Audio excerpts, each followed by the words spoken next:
Hello, my name is Woody. Welcome to an extremely special episode of Change in the House of Pods, a podcast about Deftones. Today, a quick conversation with Chino and Shaun from Crosses.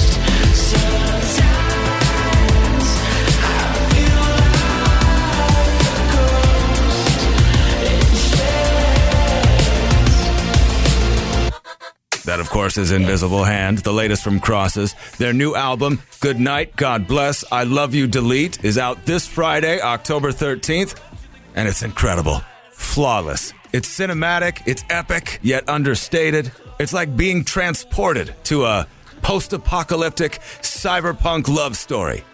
Sweeping. It's from the future, like nothing you ever heard. And I'm so excited to share just a couple of the stories of the making of the album with you, and to share Chino's favorite song from it, and whether or not Shaun thinks Chino can still rap. Spoiler alert, the answer is obviously yes. But Shaun's answer is much more articulate than that. This is my conversation with Crosses. I recognize his voice. I know, I know this fool. Damn. What's going on, guys? What's up, man? How are you? I'm doing very well. Thank you for taking the time to speak with me today. First and foremost, congratulations. You guys made a perfect album. I don't know what else to say other than it's perfect. I don't want to sit here and dick ride for the next 15 minutes, but damn it, I got this thing on Monday night and I've been listening to it nonstop ever since. Congratulations. It is amazing. Dude, thank you so much, man. It's good to hear that from you too. I mean, I know that, you supported us for a while, so it's always like, the people who have been on the ride with us, definitely it means a lot to hear that they are on board with it, and are loving it as much as we are. So thank you. I'll share with you just a couple of my original notes on the album, just on first listen. Such a vibe, no skips, tons of hooks, extremely catchy. Like I was speechless almost through the entire album, except for when I was singing along with the stuff that I felt myself knowing like already. The beats are immaculate. They are perfect. And finally, it's super efficient. Like there is not a single wasted moment on the album. Like I'm not a big fan of long songs. And I think your longest one is like 4.5. Like it's 15 long, but it just moves and you never do it. Nothing about the album feels self-indulgent at all. It just It is a total vibe. And that's why, like, when it's over, when the title track finishes, I'm like, that's perfect. Press play. Had to listen to it again. It's just amazing. I guess the question I should ask first is about Invisible Hand. Would you talk about why you felt it was the right song to put forward to represent the album? Go ahead, Shaun. It's kind of wild because I feel like with that stuff, at least for me, and I think somewhat Chino, is it's nice to just let the label pick one, because it's kind of hard to pick, this is our favorite, or this is like, so they picked that to lead it off, and I was actually pretty surprised because it's got that insane bass in it, and I kept thinking to myself, like, man, I can't believe they're letting us get away with that, Was there something else that you thought that they would pick? I didn't really think about it much, but I just, because it's kind of I don't know, it's not like a very conventional song, I guess it gets your attention, which maybe that's what they were going for. I think it's because it fucking knocks. That's why. I think it's because it slaps so damn hard. Like there is something about that song that felt to me right away. I was like, there were a couple of things I noticed.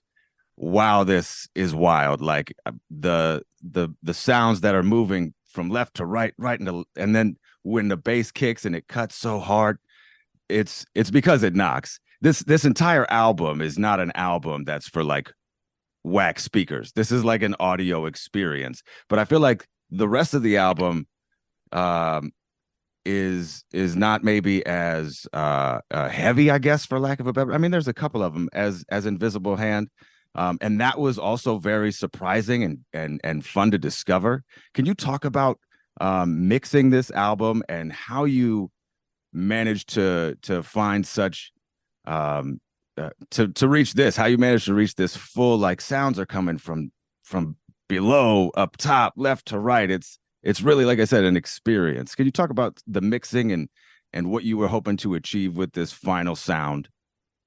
Yeah, I mean the mixing was actually done by my buddy Clint Gibbs, who's you know, I've known for you know, probably 10 years or so. And usually with mixing, I've done all the mixing of, you know, I did all the mixing on the first album, and this album was, you know, I don't know, I just felt like I was so attached to it, and I got it. You know, I feel like I got the songs to, you know, probably 75, 80%. And I felt like that's I'm too close to it. I feel like somebody else, you know, can probably take it to 110.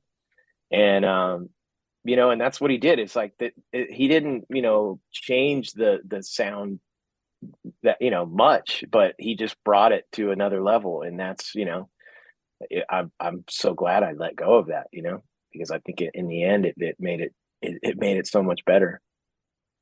It really does transport you. Like you very much, I feel like, are taken to another place when you listen to this album. Like I said, there's no skips from front to back. You just find yourself immersed. But the next track that I do want to ask about is the title track, "Goodnight, God Bless, I Love You, Delete," and that Art of Noise, Moments in Love type synth that you use. I heard that synth and I literally, like, melted, and then the Oh rest of the yeah. song unfolds. Did you start with that sound, or did that happen later? How did that happen? I feel like that that came very soon in, you know, because that track wise, that's a track that's been done for quite a while. It's probably one of the oldest tracks on there, and I think Chino had mentioned that it took him so long to sing on it because he was, you know, in his words, it was like he was afraid to mess it up, you know. And and you know, I relate to that because I know how that is. Even, let's say I have a bed of music and I haven't put the drums in yet, and let's say it's a bed of music that I really love, and I haven't done drums yet because part of me is like, man, it's got to be right. I don't want to mess it up. But yeah, I mean, we love those classic sounds, like, you know, all that stuff that you hear in these, you know. Yeah, I mean, that's total nod to art of noise. I mean, and it's actually a sound that we've used before, you know, and it's probably a sound we'll use again because it just, I don't know, it just transports you to like a feeling. It does. And the way that you flipped it, and then the way you, Chino, sing "Good Night," it's like, oh my God. Do you guys have a favorite hook or something that you find yourself singing along to or singing from the album? Chino, could I start with you? Yeah, I mean, while we're talking about this song, I mean, it's definitely one of them. And the coolest thing about it, I think, was that, you know, it's basically the very last thing that we recorded, like the very last day in the studio before we wrapped up the sessions for this was me singing that actual vocal. And again, like, you know, to comment on what Shaun said, is basically like he, you know, I waited, even though I sequenced the record and I put that song last, and I kind of accepted the fact, even if I don't come up with anything vocally for it, it'll just be instrumental and it'll end the record, you know. But you know, the very last, I want to say it was like in a couple hours, I was just like, before I had to leave, I was like, you know what, I'm gonna just loop the song. He looped it for a couple minutes, and I wrote down those words, which is only really like one sentence or two sentences, and I went in and I sang them, and with that melody, with that good night, like you just sang good night, and Shaun was like, that's all we need. Let's just sing that over and over again, and I did that, and I kind of just filled up the song singing those two lines, and it, to me, it just really, like, everything made sense at that point. Like the whole record made sense at that point. It was like the send off, and kind of what you said earlier too, like in the interview, like how you listened to the record and as soon as it was over, you started it over again. And I feel like that, you know, even with the title it's saying, you know, good night, God bless, I love you, delete. It just like slingshots you right back into starting the record over again. Which I've done that, listened to it in that way a few times. And it just like, you know, it was like the perfect storm when it happened, and really, really proud of that one. It's so great. Yeah, it was like I think, yeah, that was the last night. I think we were on like a 5 or 6 day run. And at that point, I felt like Chino was knocking a song a day out, you know?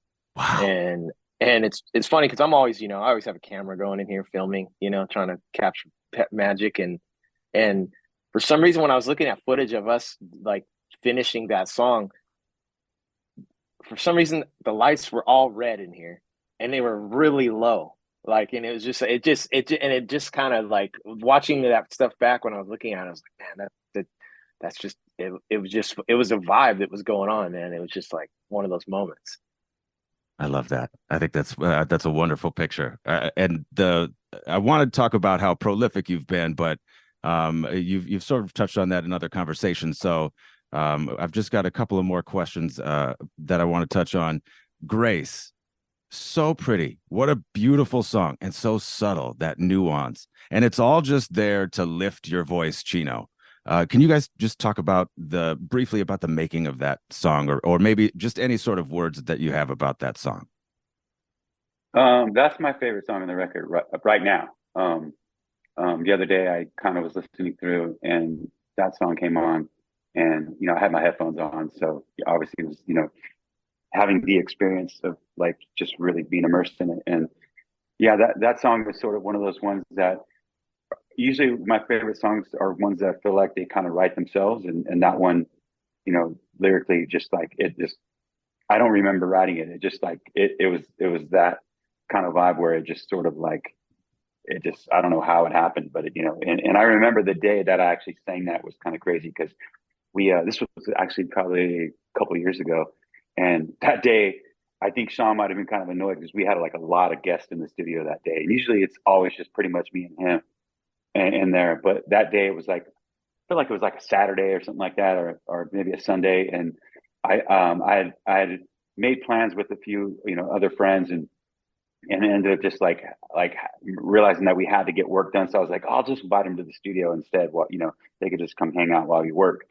And I kind of sensed that Shaun was a little irritated with that, probably mostly because he was like, we got to get this work done. You know what I mean? And you know, like, and, you know, when you have people there, sometimes it's hard to focus. But for some reason, like, I remember just like going in there, and like, usually I'm pretty shy too when I'm in like singing in front of people, like, especially like in the work, when we're in work mode.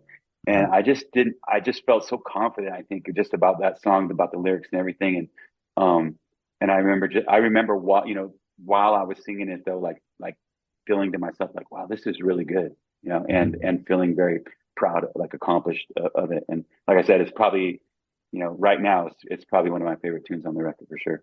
Mine too. And I think that's amazing because the first thing that I think of too is how vulnerable you must have been to sing that in front of other people. That's really cool. Okay, well, I know we've only just got a couple of minutes left, so I have to address the rap quote that everybody's running with. Chino, you said you don't think you can rap anymore. And I think that's cap, as people who are much younger than me say all the time. That is cap. My question is for Shaun. Shaun, can Chino still rap? Oh yeah, I mean, I think he could. I mean, I always say there's so many things that I don't think people have really heard him do yet that I think he's still capable of. You know, and I think Crosses, in a way, like a lot of that comes through in Crosses. I think, you know, down to like him singing in the lower register when you know, when we first put out the beginning of the end, and all it, you know, I was laughing at all the comments being like, this is great, but who's singing? And I was like, what? Like, really? You know? That's so cool. It's We've talked man. about that before, I think, and in Grace, you exercise that too. I think that's part of the reason why. It's because you present something new, and it is really exciting. The whole album is incredibly exciting. I am thrilled that you guys took the time to speak with me today. Thank you so much. Right on. Appreciate you. Thanks, Woody. All right. Appreciate y'all. Later. Talk soon. Thank you a million times to Chino and Shaun and the team at Warner and my boss, Derek Madden. And thank you for listening. D is just a few weeks away. I'll see you in San Diego. Thank you for listening to Crosses, and thank you for listening to Change in the House of Pods.